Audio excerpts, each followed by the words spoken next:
அவருக்கு தெளிவா இருக்குங்க. முதலமைச்சர் பதவி தான். அந்த முதலமைச்சர் பதவியில எனக்கு எந்த அவசரமும் இல்லை. நீங்க சொல்லுங்க, நாளைக்கு ஒருத்தர் எடப்பாடி பழனிசாமியோட கூட்டணி அமைச்சாருன்னு அவருக்கு ஒரு 40 எம்எல்ஏ சீட்டு கொடுத்தாங்கன்னு 25 எம்எல்ஏ கேரண்டி. நான் சொல்றேன் 25 எம்எல்ஏ நாம் தமிழருக்கு நாளை கழிச்சு அசம்பிளில வந்து உட்கார்ந்துருவாங்க. அவர் அந்த 25 எம்எல்ஏக்கு உட்கார்ல, அவர் 234 எம்எல்ஏ பிளான் பண்ணிட்டு இருக்காரு. நான் இந்த நாளைக்கு வரப்போற ஒரு விஷயத்தை வந்து இன்னைக்கு உள்ள அற்ப விஷயங்களை விட்டுறக்கூடாதுன்றார். எனக்கு இலக்கு பெரியது, ஆசை பெரியது. நான் மொத்தத்தை நான் தான் சொன்னேன் உங்களுக்கு, நான் தமிழ் தாய் வாழ்த்தை நான் மாத்துவேன், சட்டமன்றத்தை மாத்துவேன், கொள்கையை மாத்துவேன், நான் எனக்கு தனி மீனவர் படையணும்னு அமைப்பேன். அவர் 100 சொல்ற இதெல்லாம் வந்து நீங்க ஆட்சியில் உட்காராம பண்ண முடியல. அப்ப நீங்க 10 எம்எல்ஏ பண்ணி என்னைக்கு நீங்க கூட்டணி சேர்றீங்களோ அன்னைக்கு உங்களுடைய சொந்த பலம் போயிருது. கூட்டணி சேர்ந்தீங்கன்னா அவங்களுக்கு தான் பண்ணணும். இப்ப நீங்க வந்து விஜய் வந்து ஏடிஎம்கே கூட்டணி வைக்கிறார். யாரு முதலமைச்சர் ஆகிறேன்னு சொல்லுவார்?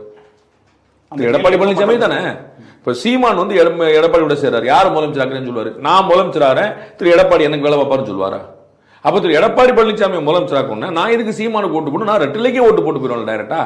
அங்கதானே உங்க எல்லா கட்சியும் காணாம போயிருக்கு. மதிமுக எங்க விழுந்தது? 2 கம்யூனிஸ்ட் கட்சிகள் ஏன் வளர முடியல? ஏன் காங்கிரஸ் வந்து செகண்ட் பிரிட்ல வச்சிட்டு இருக்குன்னு நாங்கள் ஸ்டாலினை முதலமைச்சராக்குவோம், நாங்களே ஸ்டாலினை முதலமைச்சராக்கிறோம், நீங்க எதுக்குன்ட்டாங்க.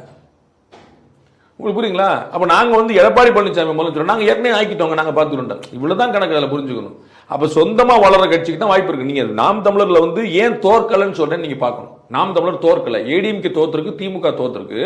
ஆனா நாம் தமிழர் தோற்கல ஏன் சொல்றேன்? அவங்க 1.5, 3, 5, 8ன்னு கூடிக்கிட்டே போறோம். அந்த கிராஃப் போயிட்டு இருக்கும்போது தோல்வின்னு எப்படி சொல்லுவீங்க? கிராஃப் விழுந்தா தானங்க தோல்வி. சார் நேத்து நீங்க 100 ரூபா வச்சிருந்தீங்க, இன்னைக்கு 50 ரூபா இருக்கு, நட்டம். புரியுங்களா? லாஸ். நேத்து 100 ரூபா, இன்னைக்கு 120 ரூபா, நாளைக்கு 140 ரூபா, நாளைக்கு 160 ரூபா. என்ன லாஸ்? வெக்கமே இல்லை.